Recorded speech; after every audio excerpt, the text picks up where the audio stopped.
Hello दोस्तों, banking pro channel में आपका स्वागत है। आज मैं एसबीआई क्लर्क का प्रीवियस ईयर इंपॉर्टेंट क्वेश्चन लेके आया हूँ। मैं शिफ्ट 1 पहले ही करा चुका हूँ। ये शिफ्ट 2 का क्वेश्चन है। बहुत ही इंपॉर्टेंट क्वेश्चन है। मैं आज 9 क्वेश्चन लेके आया हूँ। तब क्या होंगे, एकदम बेसिक लेवल के होंगे, क्योंकि ये क्या है, प्रीलिम्स का क्वेश्चन रहेगा। ठीक, मतलब इसमें क्या रहेगा, प्रीलिम्स के क्वेश्चन रहेंगे।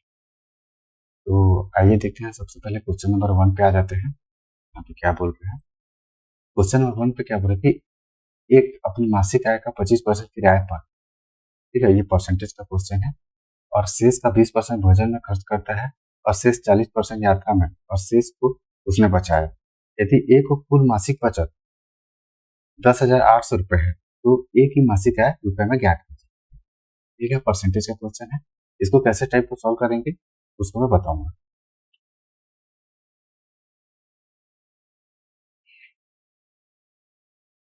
तो यहाँ पे क्या हो रहा है, सबसे अपने आप में कोई भी क्या होता है, 100% होता है। कोई भी अपने आप में क्या होता है, 100% होता है। कोई भी चीज है वो अपने आप में कितना होगा, 100% होगा, ऐसा मान के चलते हैं। यहाँ पे मैं क्या करूंगा, यहाँ पे 100x मान लूँ और इसको क्या है, डिवाइड कर लूँ। ठीक, यहाँ पे क्या बोल रहे, 25% किराया पर, 25% क्या किया, किराया पर खर्च किया। 25% किराया मतलब 100x है, इसका 25% कितना होगा, 0 से 0 कट जाएगा, 25x ही होगा। यहाँ पे क्या लिख लूंगा मैं, यहाँ पे 25x ही, इसका 25% कितना आ गया, 25x आ गया। उसके बाद क्या बोल रहे हैं कि यहाँ पे एक वर्ड को याद रखना, यहाँ पे जो भी शेष दिया होगा इसका क्या बोल, शेष निकालना है। ठीक, इससे क्या करेंगे, जितना भी टोटल है उससे माइनस कर देंगे। उसके बाद जो शेष बचेगा उसमें से क्या करेंगे, हम लोग उसका परसेंटेज निकालेंगे। तो यहाँ पे क्या हो रहा है, शेष का 20% भोजन पर बोल रहा है, तो शेष का 20% बोल रहा है। यहाँ पे 100x है टोटल, उसमें से क्या 25x माइनस कर देंगे तो 75x बचेगा। ठीक, अब 75x का क्या बोलेगा, 20% बोला है। ठीक, 20 × 100, ठीक, 15 × 75, तो यहाँ पे कितना आ जाएगा, 15x आ जाएगा। ठीक, ऐसे क्या इसको सॉल्व कर। ठीक, फास्ट बता रहा हूँ तो राइटिंग पे मत जाना। ठीक,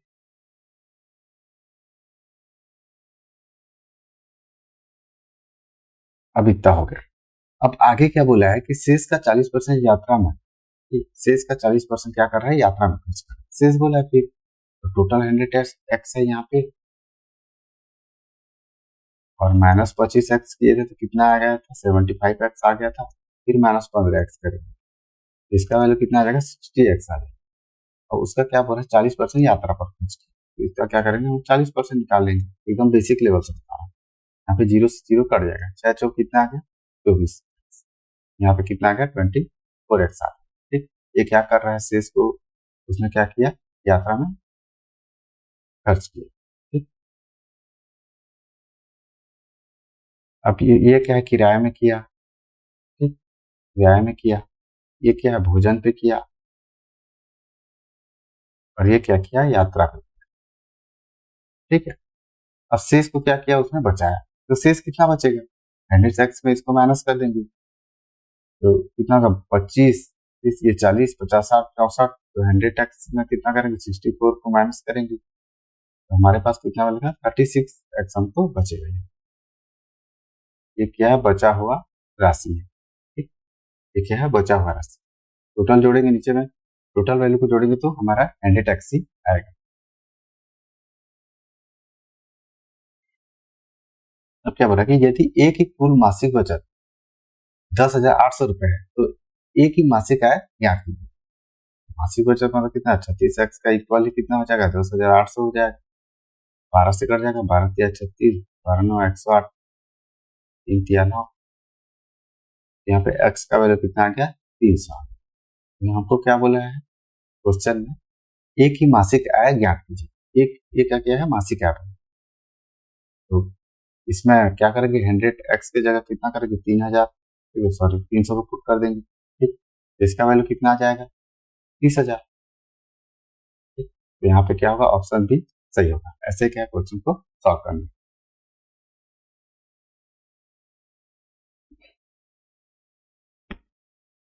अब क्या है, क्वेश्चन नंबर 2 पे आते हैं। क्वेश्चन नंबर 2 पे क्या बोल रहा है उसको देख लेते हैं। क्वेश्चन नंबर 2 पे क्या है, ये ट्रेन का क्वेश्चन है। ठीक, इसका क्या क्वेश्चन मैं करा चुका हूँ पहले भी। इसका क्या है, थोड़ा सा मैं आपको बेसिक बता दूंगा कैसे टाइप का इसको सॉल्व करना है, क्योंकि जितने भी बिगिनर्स लोग हैं, जितने भी नए स्टूडेंट हैं, उनको क्या है थोड़ा सा आसानी होगा इसको बनाने के लिए। तो सबसे पहले यहाँ पे ट्रेन का क्या है, मैं थोड़ा सा कॉन्सेप्ट बता देता हूँ कि ट्रेन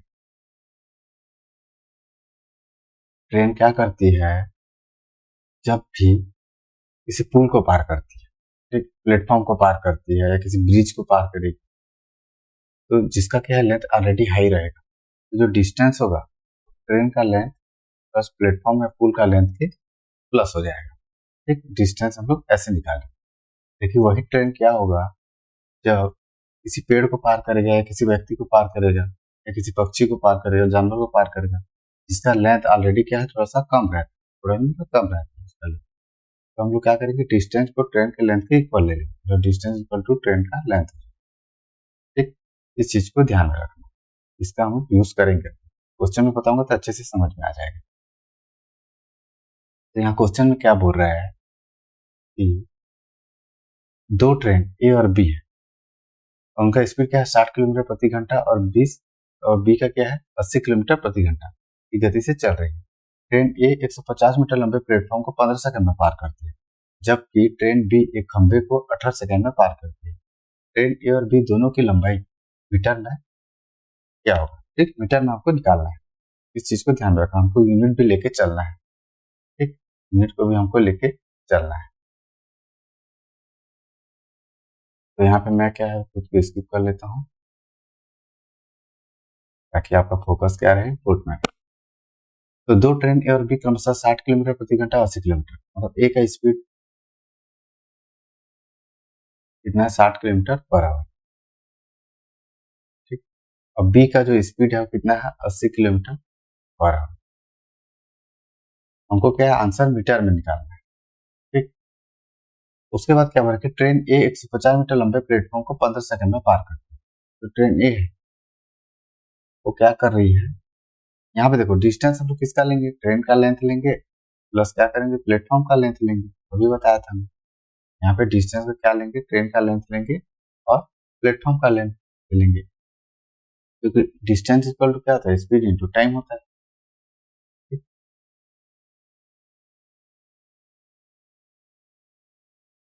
तो यहाँ पे मैं क्या करता हूँ, जो ट्रेन का लेंथ है उसको मैं एक्स मान लेता हूँ, ठीक, ट्रेन का जो लेंथ है उसको क्या करूंगा मैं यहाँ पे एक्स मान लूंगा। ट्रेन का लेंथ को एक्स मानने के बाद जो डिस्टेंस है वो क्या हो जाएगा, ट्रेन का लेंथ प्लस प्लेटफॉर्म का लेंथ। ट्रेन का लेंथ एक्स माना हूँ और प्लेटफॉर्म का लेंथ हमको कितना दिया है 150 मीटर, 150 मीटर दिया है, ठीक। तो यहाँ पे क्या करूंगा मैं, और टाइम कितना दिया है 15 सेकंड में पार करती है प्लेटफॉर्म को, ठीक। डिस्टेंस इतना हो गया, तो स्पीड इक्वल क्या था डिस्टेंस अपॉन टाइम होता है। स्पीड कितना है 60 किलोमीटर प्रति घंटा, लेकिन यहाँ पे देखो यूनिट को सेम करना, हमको मीटर में निकालना है। टाइम यहाँ पे हमको कितना दिया सेकंड में दिया है, तो हम लोग क्या करेंगे जो 60 किलोमीटर पर आवर है इसको मीटर पर सेकंड में हमको निकालना है। तो मीटर पर सेकंड में निकालने के लिए हमको क्या करना पड़ेगा, हमेशा याद रखना, हमें 5/18 का मल्टीप्लाई करना पड़ेगा, तब ये क्या है मीटर पर सेकंड में आ जाए। इस चीज को याद रखना, ठीक है, रटना होगा रट लेना। 5/18 से हमको क्या करना पड़ेगा मल्टीप्लाई करना। यहाँ पे क्या करूंगा मैं डायरेक्टली वैल्यू को पुट कर दूंगा, एस इक्वल टू क्या डिस्टेंस अपॉन टाइम। डिस्टेंस कितना है यहाँ पे एक्स प्लस 150 हो गया और टाइम कितना है 15 और स्पीड हमको कितना दिया है अभी निकाला था 60 इंटू 5/18, ठीक, ये हो जाए।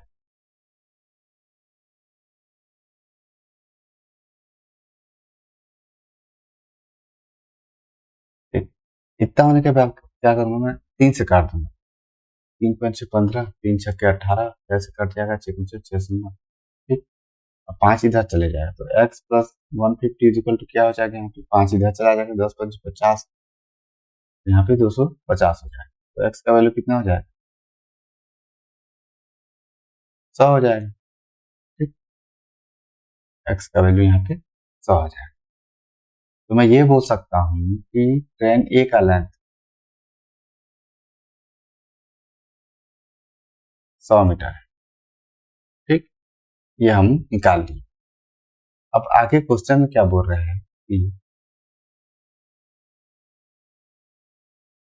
जबकि ट्रेन बी एक खंभे को 18 सेकंड में पार करती है। ठीक है, अब बी का लेंथ क्या होगा, क्योंकि अभी पता है डिस्टेंस इक्वल टू बी का लेंथ के बराबर हो जाएगा। ठीक, ऐसा इसलिए होगा क्योंकि ये क्या करें, खंभे को पार कर रहे हैं जिसका लेंथ ऑलरेडी क्या है, कम है। अब इसमें भी सेम हम लोग वैल्यू को क्या करेंगे, हम लोग पुट करेंगे। ठीक है, speed equal to distance upon time. Distance कितना लेंगे, बी का लेंथ। ठीक, तो बी का लेंथ ले लेंगे, टाइम कितना लग रहा है इसको, तो 18 सेकंड लग रहा है। स्पीड कितना है, 80 है। अब 80 को क्या करूंगा मैं, मीटर पर सेकंड में क्या करूँ, 5/18 को मल्टीप्लाई कर दूंगा, यहाँ पर भी मीटर पर सेकंड में आ जाएगा। यहाँ पे 18 इंटू 5/18 आ जाएगा। ठीक, इसको अच्छे से लिख लेता हूँ, 80 इंटू 5/18, 18 से 18 कट जाएगा। तो बी का लेंथ कितना आ जाएगा यहाँ पे, 8/45, 4 से। और हमको क्वेश्चन क्या बोला कि ए और बी दोनों की लंबाई ज्ञात की, तो ए का लेंथ प्लस बी का लेंथ हो जाएगा। ए का लेंथ 100 निकाले थे, बी का लेंथ 400 निकाले हैं, तो हमारा आंसर कितना आ जाएगा, 500 हो जाएगा टोटल। ठीक, ये क्या होगा, मीटर में, क्योंकि हमको मीटर में निकालना। ठीक, तो यहाँ पे क्या होगा, ऑप्शन ई सही होगा। ऐसे क्या इसको सॉल्व करना।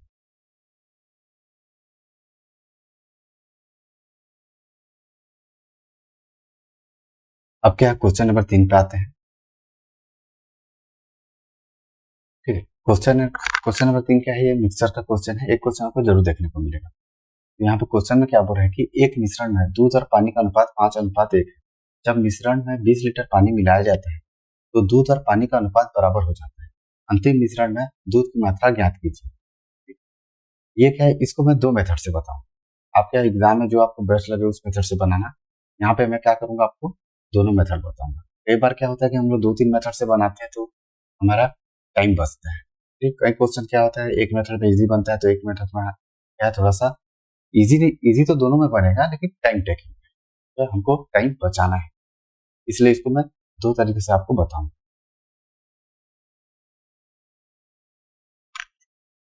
सबसे पहले क्या करेंगे, यहाँ पे मिल्क है, यहाँ पे क्या है, वाटर है, ये 5:1 में। ठीक? ये मेथड 1 है। जब मिश्रण में 20 लीटर पानी मिलाया जाता है तो दूध और पानी का अनुपात बराबर हो जाता है। अंतिम मिश्रण में दूध की मात्रा ज्ञात कीजिए। हम लोग क्या करेंगे, जब 20 लीटर या वाटर मिलाया जाता है, जब ऐड करते हैं तो दूध और पानी का अनुपात बराबर हो जाता है। मतलब मिल्क एंड वाटर का रेशियो 1:1 हो जाएगा, बराबर हो बराबर। जैसे 50-50 होगा तो भी 1:1 होगा, 20-20 लीटर होगा तो भी 1:1 होगा। एक एग्जाम्पल बता रहा हूँ, तो हमारा रेशियो क्या हो जाएगा, 1:1 ही होगा। ठीक, ऐसा कब हो रहा है, जब क्या कर रहे हैं हम लोग 20 लीटर वाटर ऐड कर रहे हैं, तो यहाँ पे 1:1 लिख लूंगा। ठीक, लेकिन हम लोग क्या कर रहे हैं, 20 लीटर वाटर मिला रहे हैं, हम लोग मिल्क में कुछ नहीं कर रहे हैं। ठीक, मिल्क तो वैसा ही रहेगा, तो दोनों का मिल्क इक्वल रहेंगे। तो यहाँ पे क्या करूंगा, 5 का मल्टीप्लाई कर दूंगा मिल्क को इक्वल करने के लिए, तो यहाँ पे क्या आ जाएगा, 5:5 आ जाएगा। ठीक, कितना आ गया, अब क्या हो गया, इसको थोड़ा ऊपर लिख लेता हूँ, 5:5 हो। कब हुआ, जब हम लोग क्या करेंगे, यहाँ पे 20 लीटर हम लोग वाटर ऐड कर लें, और ये दोनों का डिफरेंस कितना है, 4 है, तो 4 ही क्या होगा, 20 के बराबर। एक क्या होगा, 5 के बराबर होगा, तो 5 का मल्टीप्लाई दोनों से कर देंगे तो 5×5 = 25 आ जाएगा। यहाँ पे 5 आ जाएगा, 5×5 = 25, 5×5 = 25 आ जाएगा। सबको क्या है, 5 से मल्टीप्लाई कर देंगे। ठीक, ये हमारा एग्जैक्ट वैल्यू मिल गया। पहले हमारा वैल्यू इतना था, अब इतना हो गया। ठीक, अब क्या हो रहा है, अंतिम विषय में दूध की मात्रा, अंतिम विषय में दूध की मात्रा, मतलब अंतिम विषय में, मतलब ये क्या है, रिजल्ट है इसका। ठीक, रिजल्ट है तो अंतिम विषय में मिल के कितना, 25 है, तो 25 क्या हमारा आंसर होगा, 25। तो ऑप्शन ये सही होगा। ठीक है, ये क्या है, मेथड 1 है। ठीक?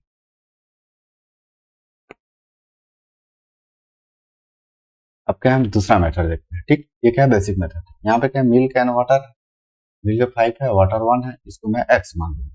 ठीक, यहाँ पे 5x लिख लूंगा, यहाँ पे 1x। हम लोग क्या कर रहे हैं, वाटर में 20 लीटर ऐड कर रहे हैं, तो 20 लीटर वाटर में ऐड कर लेंगे, मिल्क वही रहेगा, फिर उसका रेशियो कितना हो जाता है, बराबर हो जाता है, तो 1:1 हो जाएगा, 1/1 सॉल्व कर देंगे। 5x equal to 1x plus 20 equal to 1x इधर आ जाएगा, 4x इक्वल टू 20, 4×5 = 20, तो x का वैल्यू कितना आ गया, 5 आ गया। हमको मिल्क का वैल्यू पूछ रहा है, अंतिम मिश्रण में मिल्क की मात्रा कितनी होगी बोल रही है। तो अंतिम सेम जितना स्टार्टिंग में मिल्क रहेगा उतना लास्ट बाद में भी मिल्क रहेगा। 5 कर देंगे, एक्स की जगह 5 पुट कर देंगे, यहाँ पे 25 आ जाएगा। तो ऑप्शन ए क्या होगा, सही होगा। ठीक, ऐसे ही सॉल्व करना। अब क्या है, क्वेश्चन नंबर 4 पे आते हैं। ये क्या टाइम एंड वर्क का क्वेश्चन है। कल भी मैं क्या किया था, एक most important time and work का क्वेश्चन कराया था। ठीक, तो जितने भी क्या नए स्टूडेंट है वो क्या करना, मेरा प्रीवियस का क्या वीडियो देख लेना, उसमें भी मैं अरिथमेटिक का प्रीवियस ईयर का इंपॉर्टेंट क्वेश्चन करवाया, उसको भी जाके देख लीजिएगा। तो यहाँ पे क्वेश्चन नंबर 4 पे आते हैं। क्वेश्चन नंबर 4 क्या बोल रहा है कि एक कार्य को 8 दिन में 40% पूरा करता है। ये क्या करता है, जो भी वर्क है उसका 40% काम कितना करता है, 8 दिन में करता है। तो 1% काम कितना दिन में करेगा, 8/40, और 100% काम कितने दिन में करेगा, उसको मल्टीप्लाई कर देंगे, इंटू 100 कर देंगे। 8×6 40, 5 दूनी 10, मतलब एक क्या है, पूरा काम को 20 दिन में कंप्लीट करेगा। ठीक, ऐसा है।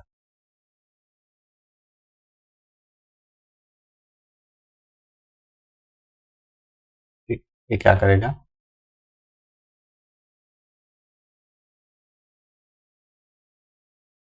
20 दिन में काम को कंप्लीट करेगा। ठीक, अब बी क्या करेगा फिर, देखते हैं क्वेश्चन में क्या बोला है। जबकि बी उसी कार्य को पूरा करने के लिए ए की तुलना में 4 दिन अधिक लेता है, ए की तुलना में 4 दिन अधिक लेगा, ए कितना 20 दिन ले रहा है, तो बी कितना करेगा, इससे 4 अधिक मतलब 20+4 कर देंगे, यानी कि 24, मतलब 24 दिन क्या करेगा, बी लेगा। ठीक, अब इसका एलसीएम निकाल लेंगे, एक ऐसा वैल्यू लेंगे क्या करें जो 24 से भी क्या डिवाइड हो और 24 से भी डिवाइड हो। ठीक, मतलब सॉरी, एक ऐसा वैल्यू लेंगे जो क्या है 20 से भी डिवाइड हो और 24 से भी डिवाइड हो। ठीक, तो 120 होगा। यहाँ पे क्या आ जाएगा, 6 यूनिट आ जाएगा टोटल, ये कितना 120 यूनिट होगा। इसको बता दूंगा, इसका पहले तो सॉल्व कर रहा हूँ, उसके बाद में बताऊंगा कि ये वैल्यू कैसे है।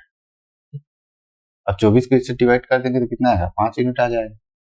ये क्या आता है, हमेशा टोटल वर्क होता है। वर्क इज इक्वल टू क्या होता है, एफिशिएंसी इंटू डे होता है।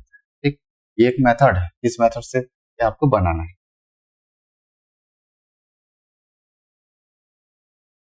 उसके बाद क्या, ये टोटल वर्क हो गया, ये क्या है, डे या टाइम। ठीक, और ये क्या है, इफिशियंसी है। ठीक, इस चीज को ध्यान में रखो, इसीलिए क्या किया हम लोग, total work efficiency into day, efficiency 6 है और डे कितना है 20, तो 120 आ गए टोटल वर्क। ठीक, इसी फार्मूला बेस में, इसी फार्मूला बेस में बनेगा।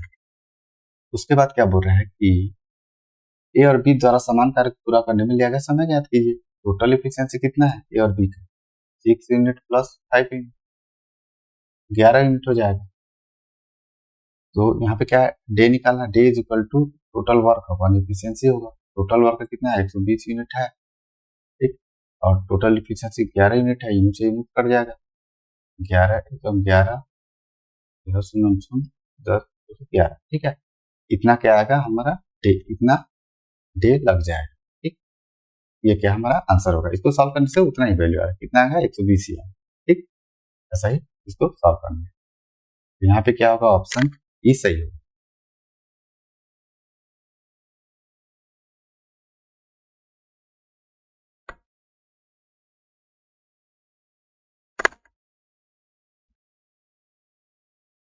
अब क्या है, क्वेश्चन नंबर 5 पे आते हैं। क्वेश्चन नंबर 5 ये वोट एंड स्टीम का क्वेश्चन है। इसका भी क्वेश्चन आपको 2-3 जरूर देखने को मिलेंगे, और ये प्रीलिम्स लेवल का क्वेश्चन, तो ध्यान से देखिएगा। ठीक, ये क्वेश्चन में क्या बोल रहा है, तो क्वेश्चन को देख लेते हैं क्या बोल रहा है। एक नाव धारा के अनुकूल 6 घंटे में 120 किलोमीटर की दूरी तय करती है। स्थिर पानी में नाव की गति और धारा की गति का अनुपात 3:1 है। यदि धारा की गति में 80% की वृद्धि की जाती है तो ज्ञात कीजिए कि नाव धारा के प्रतिकूल 84 किलोमीटर की दूरी तय करने में कितना समय लगेगा।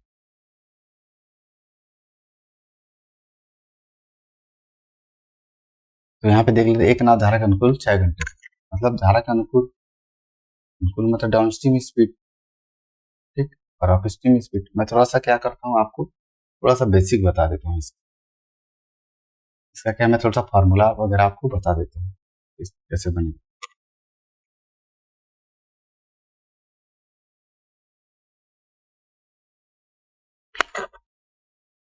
यहाँ पे क्या है, एक धारा है, धारा क्या कर रही है, इस दिशा में बह रही है। यहाँ पे एक बोट है, बोट भी इस दिशा में बह रही है। तो ये सेम है, सेम डायरेक्शन है दोनों का, धारा का भी डायरेक्शन वही है और बोट का भी डायरेक्शन वही है। तो ये क्या होगा, डाउनस्ट्रीम स्पीड। और इसको बोट की स्पीड को बी मान लेते हैं और जो धारा का स्पीड है उसको क्या मान लेता हूँ, सी मान लेता हूँ, करंट की स्पीड। ठीक, कुछ भी मान सकते हो आप लोग, करंट की स्पीड को एस भी मान सकते हो, बी भी मान सकते हो, आपके ऊपर है। और डाउनस्ट्रीम स्पीड क्या होता है, बोट का स्पीड और करंट का स्पीड प्लस हो जाएगा, तो बी प्लस सी हो जाएगा। ये एक फार्मूला हो गया, इसको आपको याद करना पड़ेगा। ठीक, वैसे भी क्या करेंगे, इसका अपोजिट क्या होगा, एक धारा है, धारा इधर बह रही है, ये बोट है, बोट इधर बह रहा है, बोट का स्पीड को बी मानेंगे, करंट का स्पीड को सी। लेकिन क्या ये अपोजिट डायरेक्शन है, इसलिए इसको क्या करेंगे, अप स्ट्रीम स्पीड लेंगे। ठीक, और यहाँ पे बोट माइनस करंट हो जाएगा स्पीड, क्यों, क्योंकि अपोजिट डायरेक्शन है, दोनों अपोज करेंगे, इसलिए माइनस हो जाएगा। इतना हो गया। वैसे बोट का फॉर्मूला क्या होगा, down stream speed plus up stream speed divide by 2 हो जाएगा। और करंट का फॉर्मूला क्या होगा, down stream speed minus up stream speed divide by 2 हो जाएगा। ये क्या है, 4 फॉर्मूला आपको याद होना चाहिए। ठीक, ये 4 फॉर्मूला से ही बनेंगे, जितने भी बोट एंड स्ट्रीम के क्वेश्चन इसी 4 फॉर्मूले से ही बनेंगे।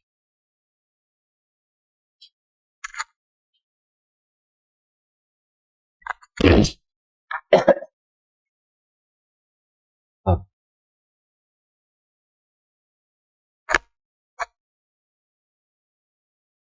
एक नाव धारा के अनुकूल 6 घंटे में 120 किलोमीटर की दूरी तय करती है, मतलब डाउनस्ट्रीम स्पीड।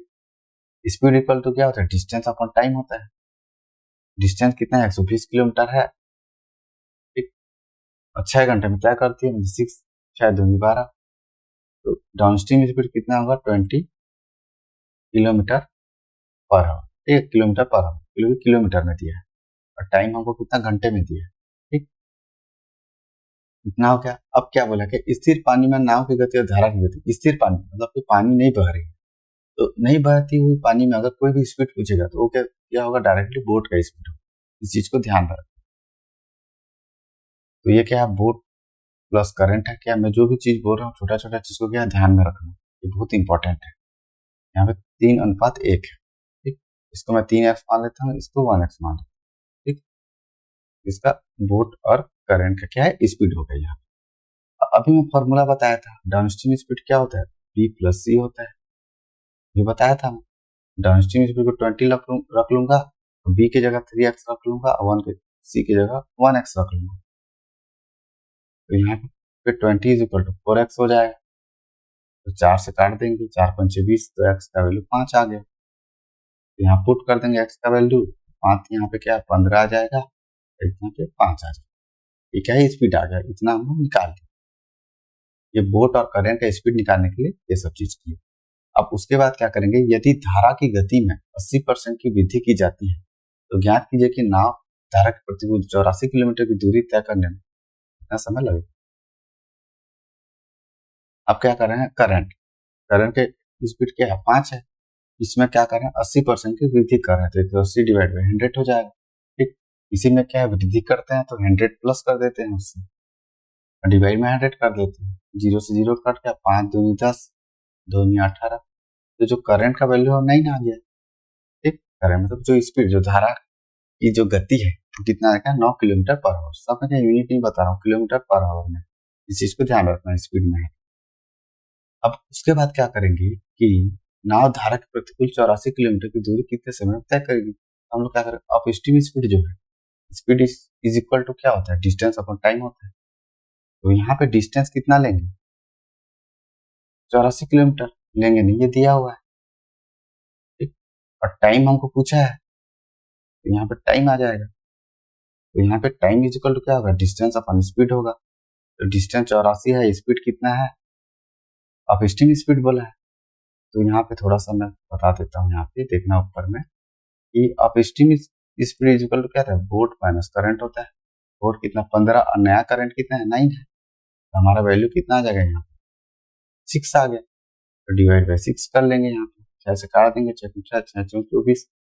तो टाइम कितना लगेगा, 14 घंटा लगेगा। ठीक, तो हमारा क्या होगा, ऑप्शन बी सही होगा। ऐसे ही क्या इसको सॉल्व करना। ठीक,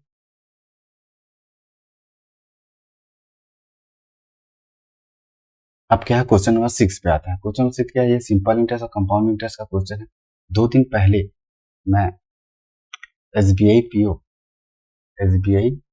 का प्रीवियस ईयर का क्वेश्चन मैं लेके आया था, सिंपल इंटरेस्ट और कंपाउंड इंटरेस्ट। इसमें क्या है, कंपाउंड इंटरेस्ट का जो फॉर्मूला है, ठीक है, वो क्या होता है, प्रिंसिपल होता है क्या 1+1, ठीक है, R/100 होता है।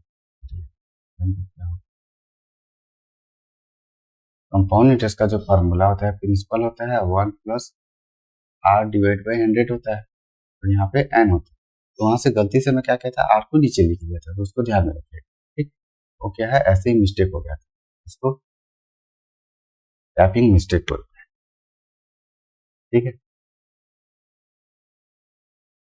अब क्या है क्वेश्चन नंबर 6। क्वेश्चन नंबर 6 में क्या हुआ है कि ए 4 वर्षों के लिए 8% पर साधारण ब्याज पर 5600 रुपए का निवेश करते हैं, और उसने 2 वर्ष के लिए 10% प्रति वर्ष की दर से चक्रवृद्धि ब्याज पर 4800 रुपए का निवेश किया।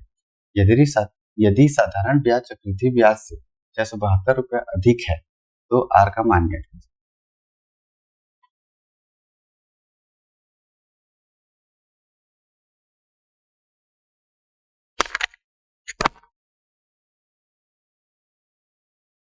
ये क्या कर रहे, देखो सिंपल इंटरेस्ट का फॉर्मूला क्या था, principal into rate into time पूरे का बट्टा 100। ये सिंपल इंटरेस्ट का फॉर्मूला है। और निवेश कितना कर रहा है, प्रिंसिपल मतलब जितना निवेश कर रहा है, निवेश कितना कर रहा है 5600, तो इसमें पुट कर देंगे 5600 हो गया। और टाइम कितना लग रहा है 4 साल के लिए, और हमको आर कितना दिया है, रेट R% डिवाइड बाई 100। ठीक, परसेंट में तो वही है पर डिवाइड बाई 100 होता है, इसलिए ऐसा लिखता हूँ। कितना हो गया,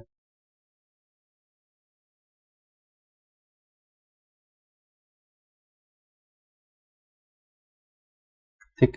अब क्या कंपाउंड इंटरेस्ट में कितना निवेश करता है, 4800 निवेश करता है। तो इसका फार्मूला क्या होता है, देखो कंपाउंड इंटरेस्ट का फार्मूला मैं थोड़ा सा बता देता हूँ। कंपाउंड इंटरेस्ट निकालने का जो फार्मूला होता है वो होता है P1+R डिवाइड बाई 100 पूरे टोटल n, ठीक, माइनस P। ये क्या फार्मूला होता है, इसी फार्मूला हम लोग क्या करके पुट करेंगे। तो P का वैल्यू पुट करेंगे तो यहाँ पे कितना है, 4800 है। 1+R का वैल्यू दिया है 10%, 10 डिवाइड बाई 100 हो जाएगा। तो कितने वर्ष के लिए दिया है यहाँ पे, 2 वर्ष के लिए, 2 हो जाएगा, माइनस 4800 हो जाएगा। ठीक, इससे हम लोग क्या का वैल्यू निकालेंगे, कंपाउंड इंटरेस्ट का वैल्यू निकालेंगे। ठीक, कंपाउंड इंटरेस्ट का वैल्यू यहाँ से निकल जाएगा। इसको क्या मैं थोड़ा सा सॉल्व कर लेता हूँ। यहाँ पे क्या करूंगा, 4800 को मैं कॉमन ले लूंगा। ठीक, दोनों तरफ है इसलिए इसको पुट कर 0 से 0 कट जाएगा। यहाँ पे 11/10 पूरे का कितना आ जाएगा, स्क्वायर आ जाएगा। ठीक, यहाँ पे क्या करते हैं, -1 कर लेंगे क्योंकि इसको कॉमन लिए हैं। कितना हो गया, अब इसको सॉल्व कर लेंगे। ठीक है, अब क्या करेंगे, ये 4800 हो गया। ठीक, यहाँ पे ब्रैकेट है, यहाँ 11×121 है, यहाँ 100 है, -1 करेंगे। ठीक, अब इसका वैल्यू कितना होगा, 4800 हो जाएगा, और 100 इधर चला जाएगा तो यहाँ पे 21 हो जाएगा, डिवाइड में 100 हो जाएगा, 0 से 0 कट जाएगा। इसको सॉल्व कर लेंगे, और 40 का 8। ठीक, 8 में 4, और 40 दिन कितना होता है, 8 दिन 16 से 96 होता है। 96 और 4 कितना होगा, 100। ठीक, तो 1008 आ गया यहाँ पे। तो हमारा कंपाउंड इंटरेस्ट कितना आ गया,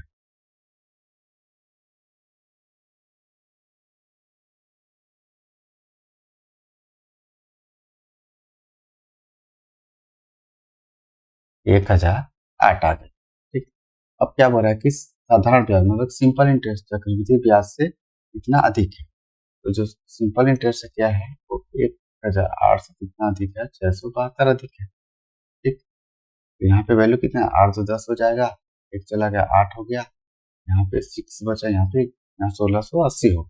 ठीक, तो हम क्या रेट निकालना है, तो इसका इक्वल टू सिंपल इंटरेस्ट है, देखो तो यहाँ पे क्या करेंगे, सिंपल इंटरेस्ट की जगह 1680 को पुट करेंगे। तो यहाँ पे कितना वैल्यू हो जाएगा, देखो यहाँ पे 5600 हो गया। इसको मैं काट लेता हूँ, 0 से 0 कट गया। ठीक, यहाँ पे 56 into 4 into R equal to कितना आ जाएगा, 1680 आ जाएगा। काट देंगे जो जो कटेगा। 8 दिन 16, 8 एकम 8, 8 7 56, 7 या 21, 30 हो गया। ठीक, 30 हो गया। फिर आर का वैल्यू कितना हो जाएगा, 30 डिवाइड बाई 4, 4 7 28, 4 5 20। तो रेट कितना आ जाएगा, 7.5 आ जाएगा। ठीक, इसी का वैल्यू हमको निकालना है आर। तो यहाँ पे ऑप्शन ए सही होगा। ठीक, इजी क्वेश्चन था, बस क्या है कैलकुलेशन आपको करना। ठीक,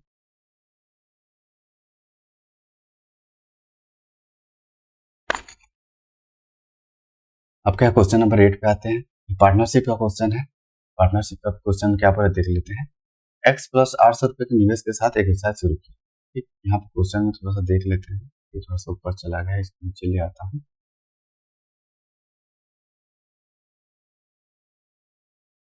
अब ठीक है।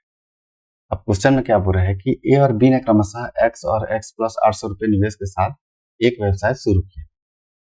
8 महीने के बाद ए ने छोड़ दिया और सी 2400 रुपए के साथ जुड़ गया। यदि वर्ष के अंत में बी का लाभ हिस्सा 9300 रुपए के कुल लाभ में से 5400 रुपए है, तब बी का जो लाभ हिस्सा है वो टोटल लाभ हिस्सा कितना है, 9300 है, उसमें से बी का लाभ हिस्सा कितना है, 5400 है, ये बोलना चाहते। तो एक्स का मान गया। आइए इसको सॉल्व करते हैं। यहाँ पे क्या बोल रहा है कि ए है और बी है और सी है। ए क्या है, एक्स निवेश कर रहा है, बी कितना है, एक्स प्लस 800 निवेश कर रहा है, सी क्या है, 2400 रुपये निवेश कर रहा है। कितना, ए के छोड़ने के बाद। ए कितना, 8 महीने के लिए निवेश कर रहे हैं, क्योंकि ए क्या है 8 महीने के बाद छोड़ रहे हैं, मतलब 8 महीने तक ए निवेश करेगा तब जाके छोड़ेगा। तो यहाँ पे 8 महीने की निवेश करेगा। और क्या बोल रहा है, सी 2400 रुपये के साथ जुड़ जाता है। जब ए छोड़ देता है, ए 8 महीने के बाद छोड़ दिया, जैसे ही ए छोड़ा सी जुड़ गया, कितना, 2400 के साथ। टोटल हमको क्या बोला, वर्ष के अंत बोला है, मतलब 1 ईयर में कितना मंथ होता है, 12 मंथ होता है। तो 8 क्या है, ए कर चुका है, उसके बाद चला गया है, कि बचा हुआ जो कितना है 4 मंथ, वो सी करेगा।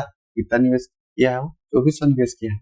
यहाँ पे इंटू 4 कर लेंगे, क्यों, क्योंकि ए के छोड़ने के बाद ही सी आता है और 1 साल के लिए निवेश करता है। तो 1 साल में और कितना बचेंगे, जब 8 महीने क्या है ए वर्क कर चुका है, इन्वेस्ट कर चुका है, तो 4 महीने के लिए क्या करेगा, सी इन्वेस्ट करेगा। अब बी के बारे में कुछ नहीं बोला है, तो यहाँ क्या करेगा, 12 मंथ करेगा। जो जो कटेगा काट देंगे, 4 या 12, 4 दूनी 8, 4 दूनी, ठीक, इतना हो। अब यहाँ पे वैल्यू कितना है, 2x आ गया, यहाँ पे 3x प्लस 2400 आ गया, सॉल्व किए तो यहाँ पे कितना आ गया, 2400 आ गया। ठीक, ये थोड़ा सा कैलकुलेटिव। उसके बाद देखते हैं कि बी का लाभ हिस्सा टोटल में से 5400 रुपये। तो यहाँ पे क्या करूंगा मैं, यहाँ बी को ले लेता हूँ। बी कितना है, 3x है और कितना है यहाँ पे 2400 है। ठीक, और नीचे में क्या करूंगा, देखो टोटल कितना है, 9300 है। बी का प्रॉफिट कितना है, 5400 है प्रॉफिट में से। तो इससे माइनस करेंगे टोटल में से बी को, तो ए और प्लस सी का हमको प्रॉफिट मिल जाएगा।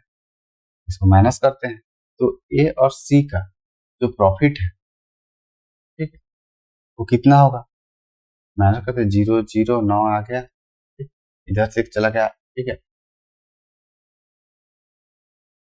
तो यहाँ पे कितना आ जाएगा, 4900 आ जाएगा। ठीक, तो यहाँ पे वैल्यू कितना हो जाएगा, बी का प्रॉफिट कितना है, 5400। ठीक, बट्टे में क्या करेंगे, बचा हुआ ए और सी का प्रॉफिट कितना है, 4900। ठीक,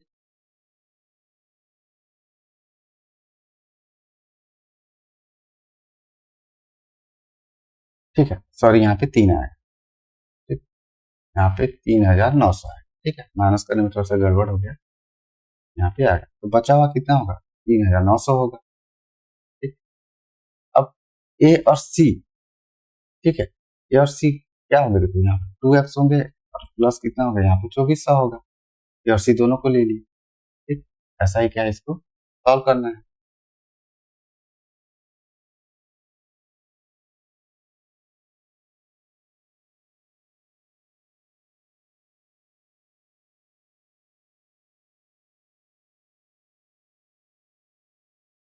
ठीक है, अब इतना करने के बाद इसको सॉल्व कर लेंगे। यहाँ पे एक बार और लिख लेता हूँ, 3x इक्वल टू 2400,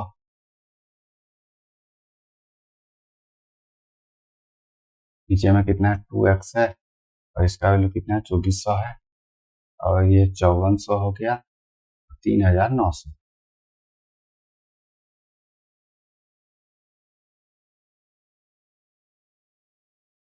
ठीक है, अब जो जो कटेगा काट लेंगे, 3 से काट लेंगे, 3 कम 3, 3 8 24, 800 हो गया, 3 कम 3, 3 8 24, 1800 हो गया, 0 से 0 काट देंगे, 6 से काटेंगे 6, 3 से काट लेंगे 3, 3 छक्के 18 होगा, यहाँ 3 कम 3, 3 तिया 9। तो यहाँ पे मैं ये लिख सकता हूँ कि x प्लस 800 इंटू 13, इधर ले आएंगे तो इंटू 13 हो जाएगा, और इधर 6 है तो 2x प्लस 24। ठीक है, इसको क्या आप आराम से सॉल्व कर लेना, मैं यहाँ पे बता दे रहा हूँ। ठीक, फास्ट बता दे रहा हूँ, आप क्या करना, इसको आराम से सॉल्व करना। तो यहाँ पे कितना हो जाएगा, 13x हो जाएगा, 13 8 104, यहाँ पे 6 दूनी 12x हो जाएगा, 6 चौ 24 का 4 2, 6 दूनी 12 13 14। ठीक है, इतना आ जाएगा। अब इसको माइनस कर देंगे, x आ जाएगा, इसको इधर ले जाएंगे तो 0 0 हुआ, ये 0 हो, यहाँ पे 4 हो, तो x का वैल्यू कितना आ गया, 4000 आ गया। ठीक, हमको x का वैल्यू ही पूछा था, इसलिए हमारा क्या ऑप्शन भी सही होगा। ऐसे ही क्या है, इसको सॉल्व करना है, थोड़ा सा कैलकुलेटिव है लेकिन इजी है। ऐसा टाइप का क्वेश्चन और लेके आऊंगा तो आपको क्या है, इजी पड़ेगा समझने में। अब क्या है, क्वेश्चन नंबर 8 पे आते हैं। क्वेश्चन नंबर 8 में क्या बोला कि एक कक्षा में 75 छात्रों, ये क्या है, एज का क्वेश्चन है। एक कक्षा में 75 छात्रों का औसत वजन 20 किलो है। लड़कों और लड़कियों का औसत वजन क्रमशः कितना है, 22 किलोग्राम और x किलोग्राम है। यदि कक्षा में लड़कों और लड़कियों का अनुपात क्रमशः 2:1 है तो x का मान ज्ञात है। इसको सॉल्व करते हैं। यहाँ पे क्या है, टोटल जो छात्रों की संख्या है, टोटल तो कितने हैं, 75 छात्र हैं। इसमें से क्या है, बॉय हैं तो कुछ गर्ल होंगे, इनका रेशियो कितना, 2:1 दिया हुआ है, यहाँ पे 2:1 दिया हुआ है। तो टोटल कितना है, 3 जो है 75 के बराबर हो जाएगा, क्योंकि टोटल नंबर ऑफ कितना 75 दिया है, बॉय और गर्ल्स क्या है मिलके, और हमको रेशियो दे दिया है बॉय और गर्ल का। यहाँ से 3 से इसको डिवाइड करें, कितना आ जाएगा, 3 दूनी 6, 3 पंचे 15, 25 दूनी क्या, बॉय 50 हो गए और 25 कितने हो गए, गर्ल हो। ठीक, अब क्या है, इनका जो एवरेज वजन है 20 किलो है। ठीक, तो एवरेज का फॉर्मूला क्या होता है, सम अपॉन क्वांटिटी। ठीक है, एवरेज हमको 20 दिया हुआ है, सम हमको निकालना है, क्वांटिटी कितना हो जाएगा 75।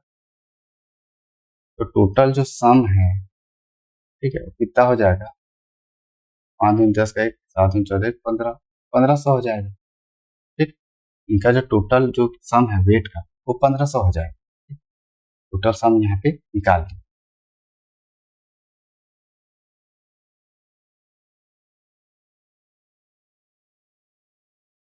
लोग क्या क्या निकाले, टोटल जो सम है वो 1500 है, बॉय कितने हैं 50, गर्ल कितने हैं 25, इतना हम कर ले। अब उसके बाद क्या करेंगे कि यदि कक्षा में लड़कों और लड़कियों का अनुपात इतना है तो एक्स का मान देते हैं। इसको देख लेते हैं, लड़का और लड़कियों का औसत वजन 22 किलोग्राम और x किलोग्राम, मतलब बॉय का सम निकाल लेंगे प्लस गर्ल का सम निकाल लेंगे, तब जाकर टोटल हमको सम मिलेगा, इसी के बराबर हो।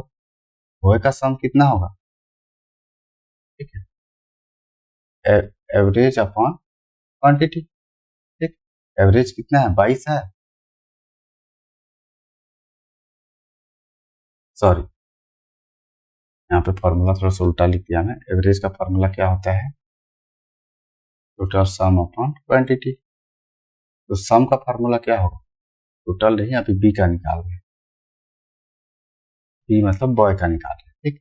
तो बॉय का सम क्या होगा, एवरेज अपॉन अपॉन ही मल्टीप्लाई हो जाएगा, एवरेज इंटू क्वांटिटी। तो एवरेज इंटू क्वांटिटी हो जाएगा, यहाँ पे एवरेज कितना है 22 है और बॉय कितना है 50, ठीक। तो यहाँ पे डायरेक्ट क्या लग सकता हूँ 22 इंटू 50 प्लस गर्ल का भी सेम होगा, गर्ल कितने हैं 25 है, हमको कितना बोला है, उनका एवरेज कितना है एक्स, इंटू एक्स हो जाएगा यहाँ, ठीक। टोटल सम कितना निकालेगा 1500, तो एक्स का वैल्यू निकालेंगे, यहाँ पे करेंगे, यहाँ पे कितना 1100 आ जाएगा, यहाँ पे 25x हो जाएगा, यहाँ पे 1500 आ जाएगा। तो 25x इक्वल टू कितना हो जाएगा 400। तो 25 एकम 25, ठीक है, 25 छक्के 150, तो x का वैल्यू कितना आ जाएगा यहाँ पे 16 आ जाएगा, ठीक। तो यहाँ पे ऑप्शन ए सही होगा। ऐसे क्या सॉल्व करना, आज जितने भी क्वेश्चन में लेके आए हैं सब क्या है, थोड़ा सा क्या है कैलकुलेटिव, इजी तो है लेकिन थोड़ा सा क्या है कैलकुलेटिव, वैसा टाइप का मैं क्वेश्चन आज सेट करके लेके आया। अब क्या है क्वेश्चन नंबर 9 पे आते हैं, ये क्या हमारा लास्ट क्वेश्चन है। उसके बाद मैं क्या करूंगा, आगे आने वाले दिनों में मैं इसका प्रीवियस ईयर के जितने भी बचे हुए डीआई है, मल्टीप्लिकेशन है, क्वाड्रेटिक है, उनका भी क्या है सेपरेट अलग से वीडियो लेके आऊंगा। तो यहाँ पे क्वेश्चन नंबर 9 को देखते हैं। क्वेश्चन नंबर 9 ये किसका क्वेश्चन है, एजेस का क्वेश्चन है, ठीक। यहाँ पे क्वेश्चन में क्या बोल रहा है कि ए और बी की वर्तमान आयु का अनुपात 3:2 है।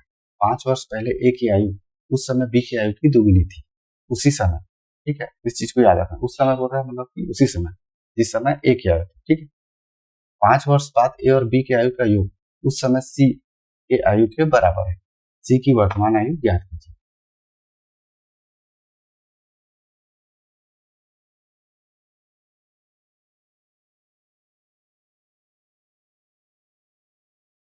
ठीक है,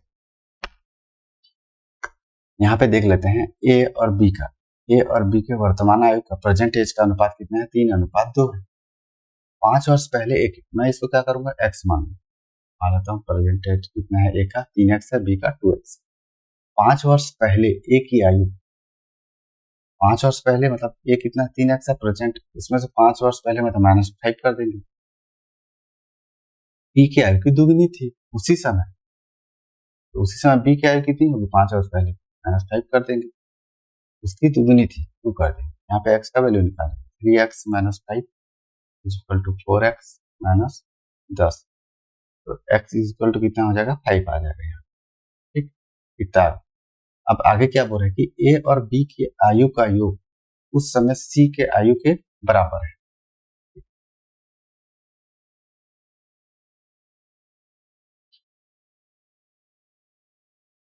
मतलब 5 वर्ष बाद, 5 वर्ष बाद ए की आयु कितनी होगी 3x + 5 होगी, अब बी की आयु कितनी होगी 5 वर्ष बाद 2x + 5 होगी 5 वर्ष बाद, क्योंकि प्रेजेंट एज से हम लोग प्लस करेंगे उसको, इस चीज को ध्यान में रखें। उसके बाद क्या बोला कि ए और बी की आयु का योग उस समय सी के आयु के बराबर थी, कितना 5 वर्ष बाद। तो ए की आयु 5 वर्ष बाद क्या होगा 3x + 5, और बी की आयु कितना है 2x + 5, इसको प्लस कर देंगे, 5x + 10 हो जाएगा, एक सी के आयु के बराबर होगी, तो सी की आयु कितनी होगी 5x + 10 होगी, और x का वैल्यू हम लोग 5 निकाले हैं, पुट कर देंगे, 5×5 = 25 + 10 इक्वल टू सी का वैल्यू कितना होगा 35 होगा। ये कब हुआ 5 वर्ष बाद, ठीक, 5 वर्ष बाद सी की आयु इतनी है, लेकिन हमको क्या पूछा है कि सी की वर्तमान आयु हमको ज्ञात कीजिए। ठीक है, मैं थोड़ा सा खुद को स्किप कर लेता हूँ, दिख नहीं रहा है। अब सी की वर्तमान आयु ज्ञात कीजिए, 5 वर्ष बाद सी की आयु 35 वर्ष है, तो सी की जो प्रेजेंट एज है 35 से -5 कर देंगे, तो सी का जो प्रेजेंट एज है वो 30 आ गया, ठीक। तो 30 क्या हम लोग का आंसर हो जाएगा, तो यहाँ पे ऑप्शन ही सही है। ऐसे ही क्या है क्वेश्चन को सॉल्व कर लिया, ठीक।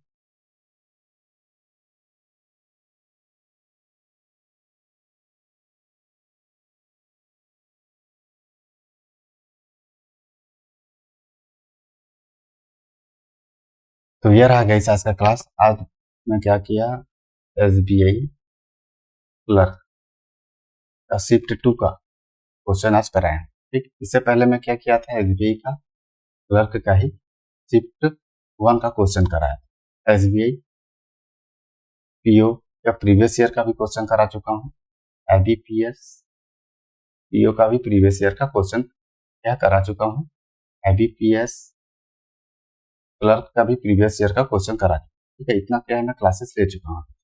अब क्या है, मैं RRB का भी लेके आऊंगा प्रीवियस ईयर का क्वेश्चन, और जितने भी क्या है थी, ये क्या है 2025 के हैं प्रीवियस ईयर के क्वेश्चन। ठीक है, 2025 के हैं। इसके बाद मैं क्या करूँगा, 2024 का भी क्वेश्चन लेके आऊंगा। इसका पहले क्या करूंगा, अभी शिफ्ट 1 शिफ्ट 2 कर रहे हैं, शिफ्ट 3 शिफ्ट 4 जितना भी है सबका क्या है प्रीवियस ईयर का मैं क्वेश्चन को कराऊंगा। अभी अरिथमेटिक का ही क्वेश्चन करा रहा हूँ। उसके बाद क्या करूंगा, सिंप्लीफिकेशन का भी लेके आऊंगा और क्वाड्रेटिक का भी लेके आऊंगा। ये क्या है, अब नेक्स्ट क्लास में देखेंगे। नेक्स्ट क्लास में क्या है, RRB का क्वेश्चन लेके आऊंगा। प्लीज गाइस, जितने भी नए स्टूडेंट हैं वो लाइक एंड सब्सक्राइब कर देना। धन्यवाद।